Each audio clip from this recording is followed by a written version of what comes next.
अमरावती काँग्रेस अल्पसंख्याक विभागाच्या वतीनं गोमातेला राष्ट्रीय पशु घोषित करण्याची मागणी करण्यात आली आहे। गोहत्येवरून मुस्लिम समाजाला लक्ष केल्याचा आरोप यावेळी काँग्रेसने केला।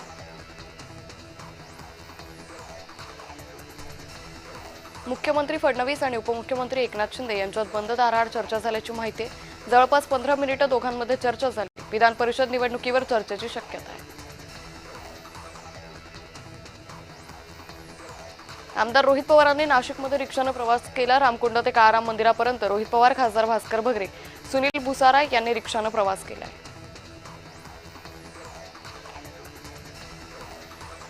पुण्यातील काँग्रेसमध्ये पुन्हा गटबाजी उफाळली आहे। काँग्रेसचे पुणे प्रभारी सतेज पाटील यांच्या विरोधात फलकबाजी करण्यात आली। प्रशांत जगताप यांची शहराध्यक्षपदी नियुक्ती केल्याने जुने कार्यकर्ते नाराज असल्याचं बोललं जात आहे। सरासरीपेक्षा पेट्रोल डिझेलची मागणी वाढली, साठेबाजी होतीये, ती थांबवण्याचा प्रयत्न सुरू आहे, अशी माहिती मुख्यमंत्री फडणवीसांनी दिली आहे। कांदा आणि ऊस प्रश्न सोडवण्यासाठी सरकारचं शिष्टमंडळ दिल्लीला जात आहे। मुख्यमंत्री आणि काही मंत्री असं हे शिष्टमंडळ केंद्रीय सहकार मंत्री अमित शहा यांची भेट घेणार आहे। सोलापुरात खासदार प्रणिती शिंदे यांच्या नेतृत्वात रास्ता रोको आंदोलन करण्यात आलं। इंधन दरवाढ, कांदा हमीभाव, सोयाबीन पीक विमा, खत बियाणांच्या वाढते किमती आणि नीट घोटाळा यासाठी आंदोलन केले। नांदेड जिल्ह्यात डिझेल टंचाई निर्माण झाल्यानंतर युवक काँग्रेस आक्रमक झाली आहे। मुदखेड येथील पेट्रोल पंपावर युवक काँग्रेसच्या वतीनं अनोखं आंदोलन करण्यात आलं।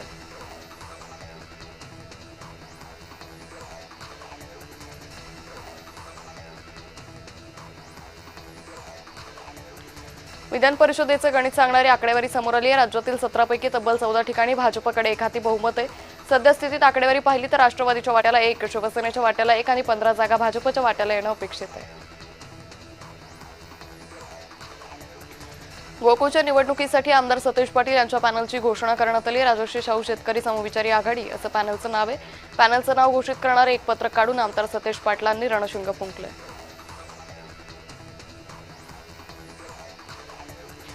पंढरपुरात ठाकरे गटाकडून पेट्रोल पंपावर मेलोडी चॉकलेट वाटप करण्यात आले। पेट्रोल डिझेलचे वाढलेले भाव, गॅस टंचाई याकडे लक्ष वेधून घेण्याकरता पेट्रोल पंपावर नागरिकांनी मेलोडी चॉकलेट वाटले।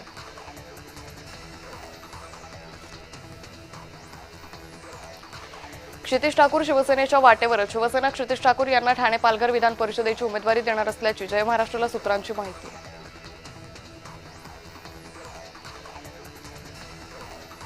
विधान परिषदेवरून शिवसेना राष्ट्रवादीत रस्तिखेचे अनिकेत तटकरे यांच्या उमेदवारीला शिवसेनेचा विरोध आहे। शिवसेना विकास गोगावलेंसाठी आग्रही आहे।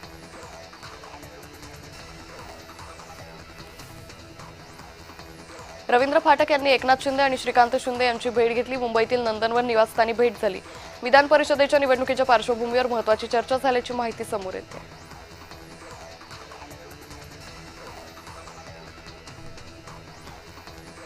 हर्षवर्धन सपकाळांच्या टीकेला एकनाथ शिंदे यांनी उत्तर दिलंय। मोदींवर खालच्या पातळीवर टीका करणं निंदनीय असं वक्तव्य एकनाथ शिंदे यांनी केलंय।